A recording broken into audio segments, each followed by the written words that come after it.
Good morning. So cool that all of you are here. I'm blown away.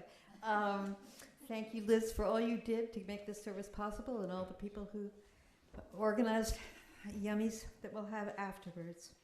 I'd like to start with a unison reading of a prayer that I wrote called the Mother Nature's Prayer, which is in your order of service.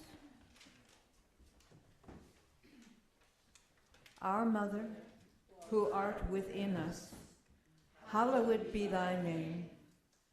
Thy ways evolve, thy will calls forth this earth that is now our heaven.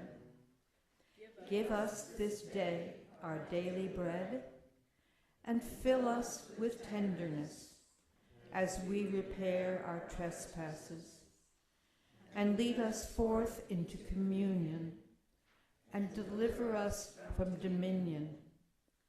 For thine is our wellspring, and our grounding, and our glory, forever and ever. Amen.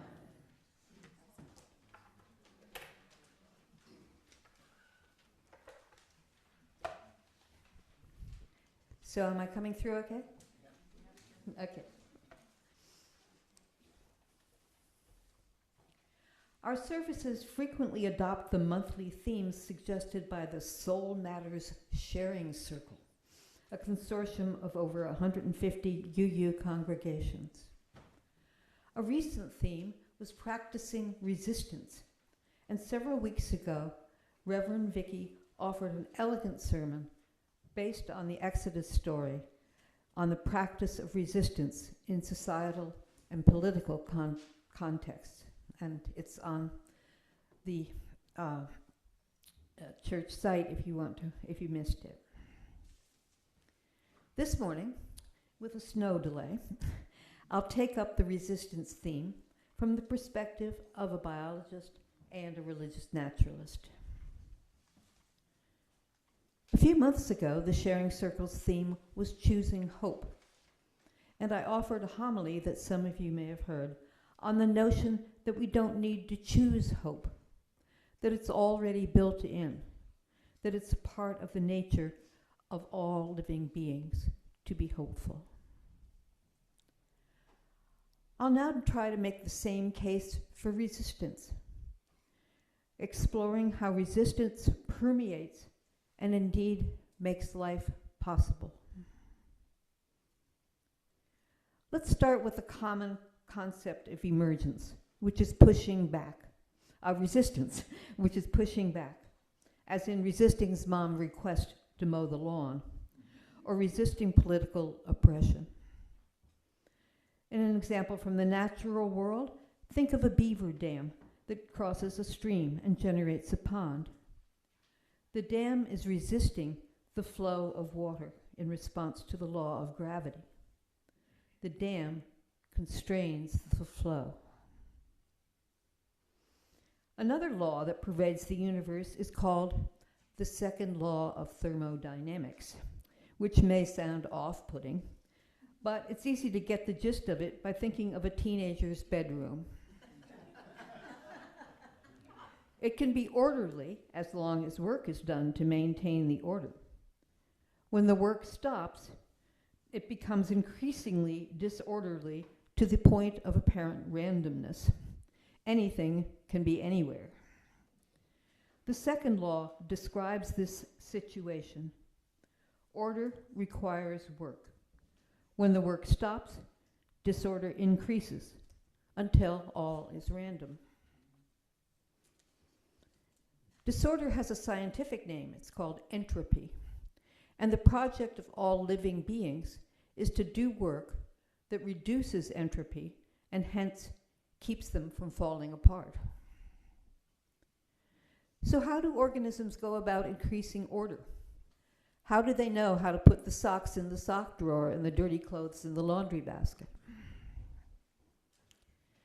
They do it by setting up resistance to entropy, establishing constraints and boundary conditions so things go in the right direction and the organism is able to self-maintain, self-repair, and self-protect. the three pillars of being alive. To illustrate how this works, let's consider the digestive enzymes in our gut that mediate the breakdown of food we eat and hence contributes to self-maintenance. And let's focus on an enzyme called lactase. Lactase is a protein that mediates the cleavage of the sugar lactose, which is the major sugar in milk. Cleavage creates two smaller sugars called glucose and galactose that are then absorbed as nutrients. Persons who are lactose intolerant, I don't know if there are any here, fail to make a functional variation of the enzyme. And when they drink milk, the uncleaved lactose passes through their small intestine and wreaks havoc when it reaches the large intestine. So how does lactase pull off this cleavage? The project is organized by its shape. So now we come to a show and tell.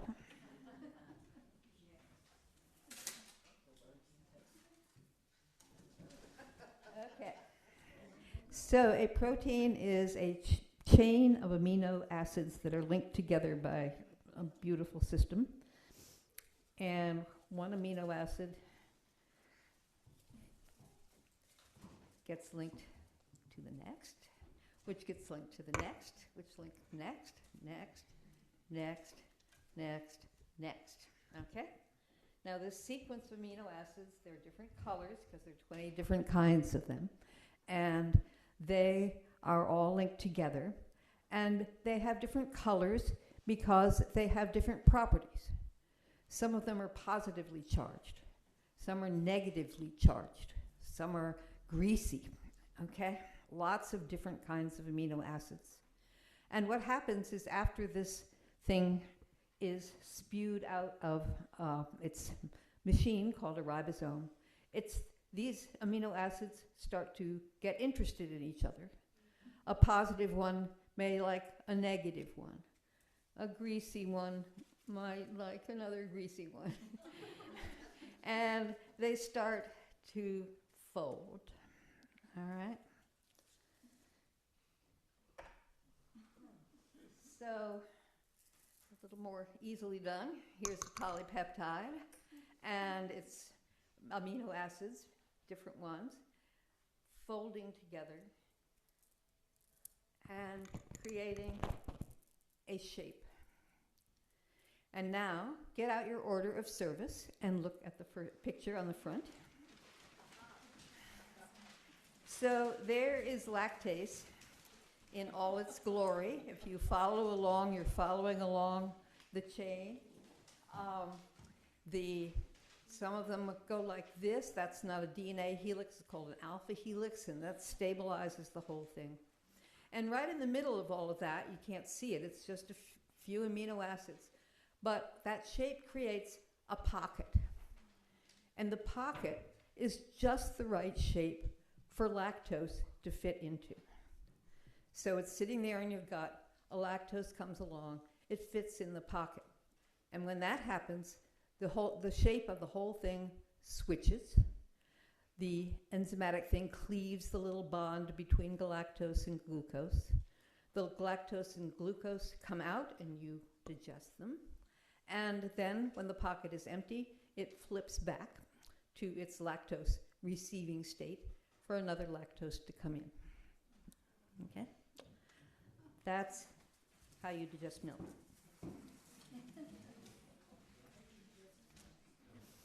So the same trick is turned by another family of proteins called receptors, which detect what's going outside the body and within the body. Our olfactory receptors, for example, can detect millions of odorants, each odorant shape fitting snugly into a pocket formed by that odorant's receptor. Binding causes the receptor to change its shape, and the new shape then triggers the opening of ion channels to excite the olfactory cell, signaling to the brain that the odorant is out there.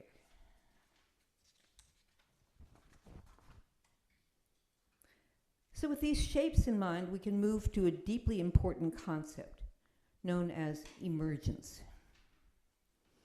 Emergence, the t-shirt version of it, is defined as the generation of something else from nothing but.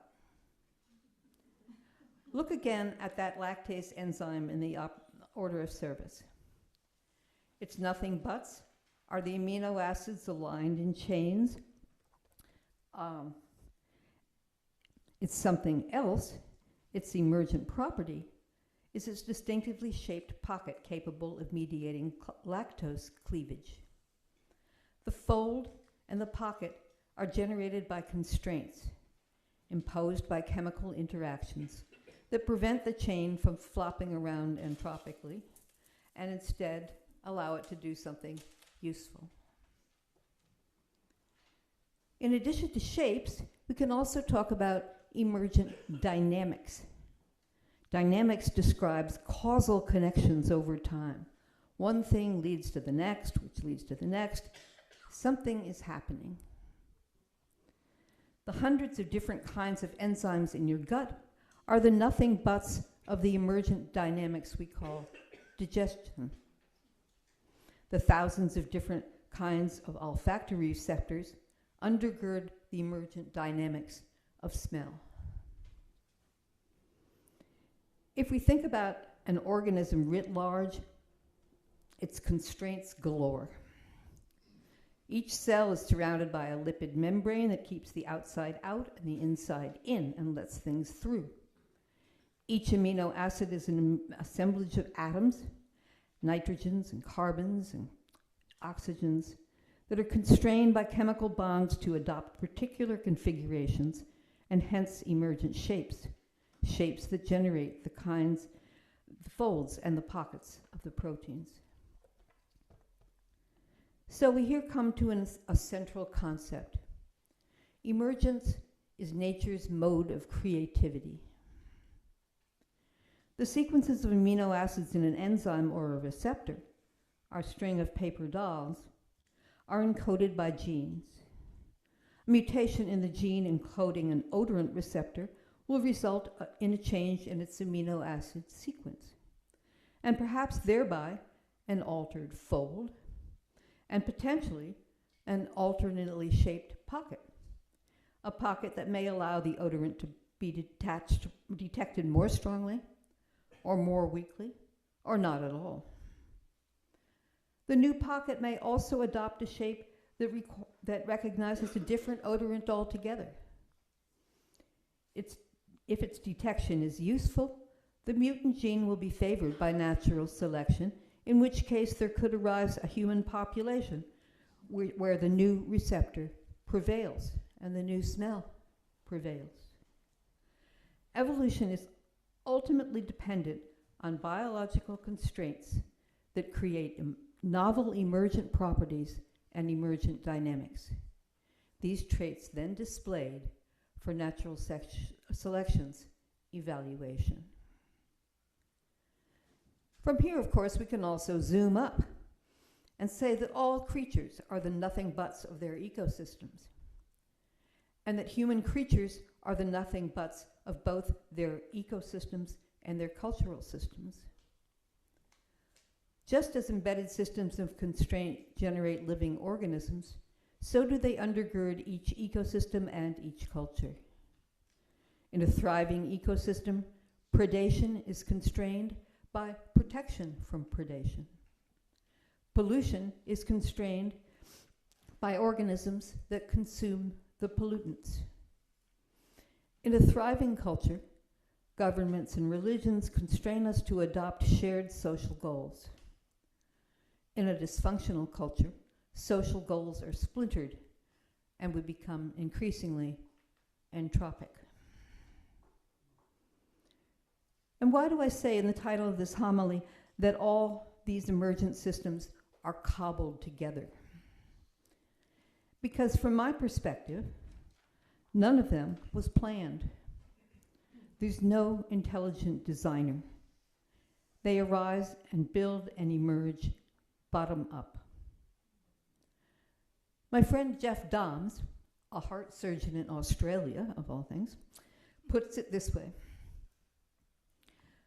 For me, the universe as a created object, no matter how subtly that concept is conceived, is unbearably depressing.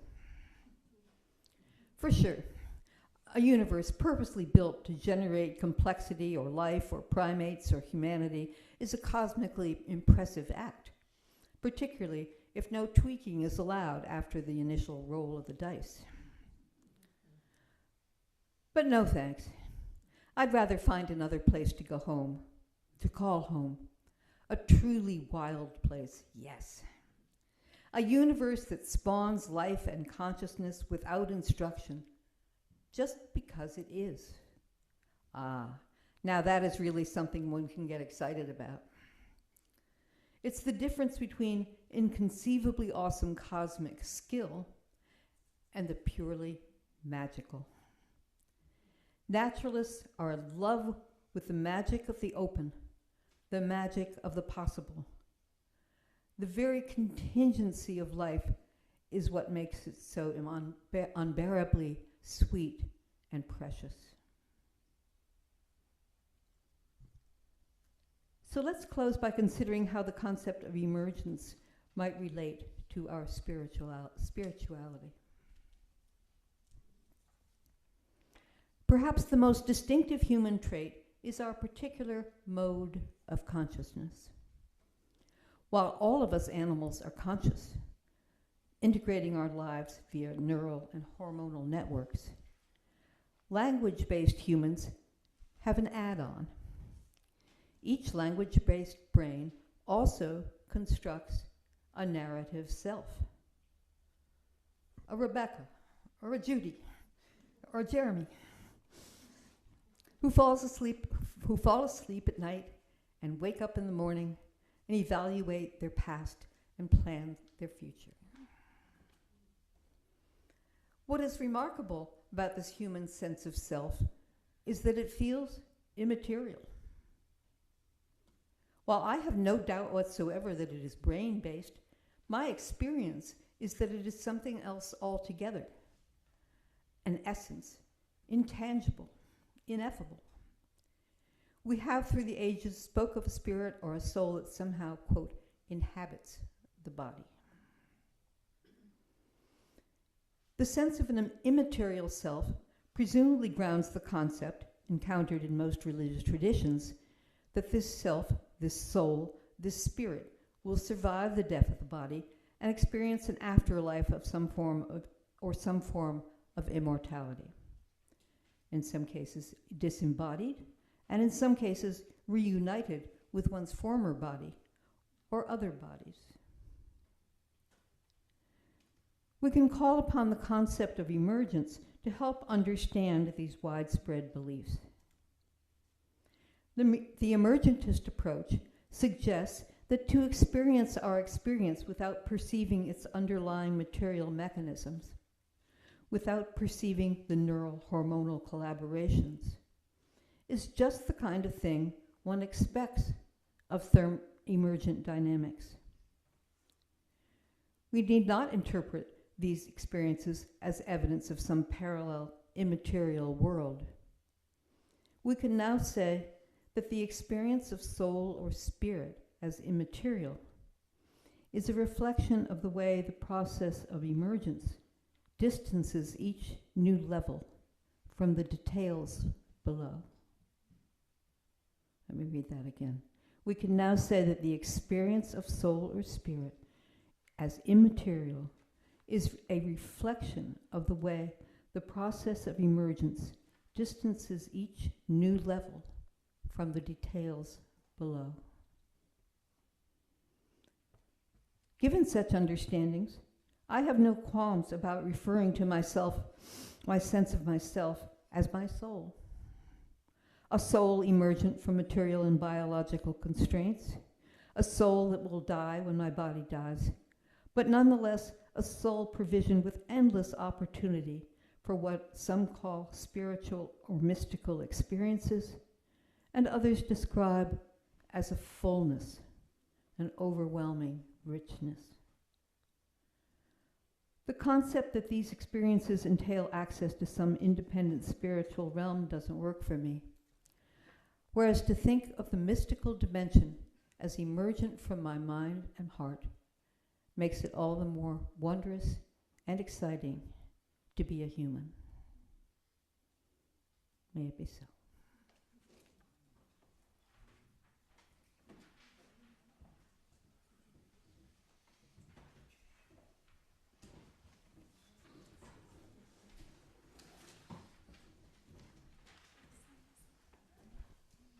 Please dig out your teal hymnal.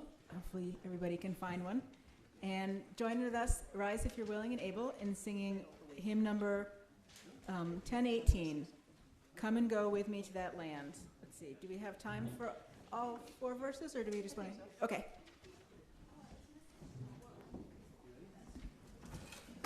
Thank you, Ursula, for that. And Ursula created a beautiful picture of a land that we can go to, and this song is really appropriate to that. So join me, and we'll go to that land together. 1018. This is nice and upbeat, so let's hear you all sing out.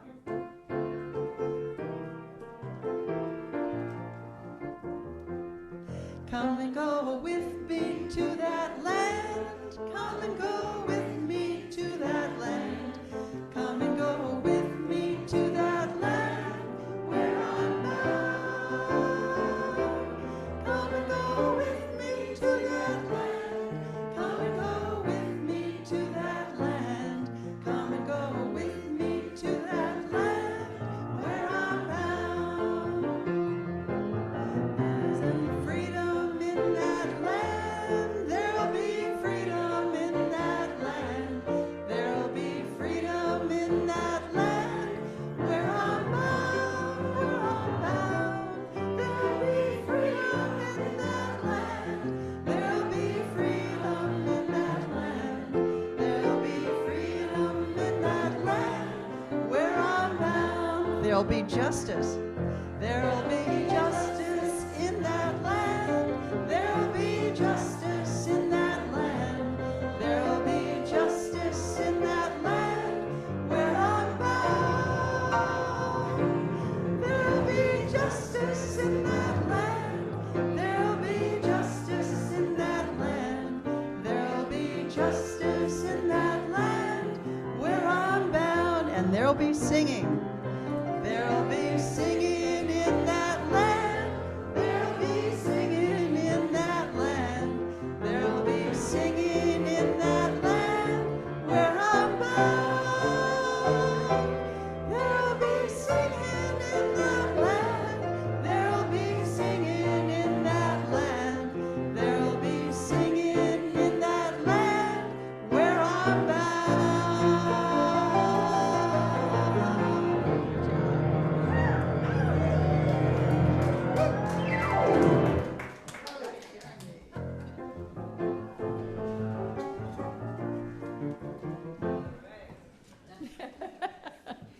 You can do it in the background of my benediction, which is very short.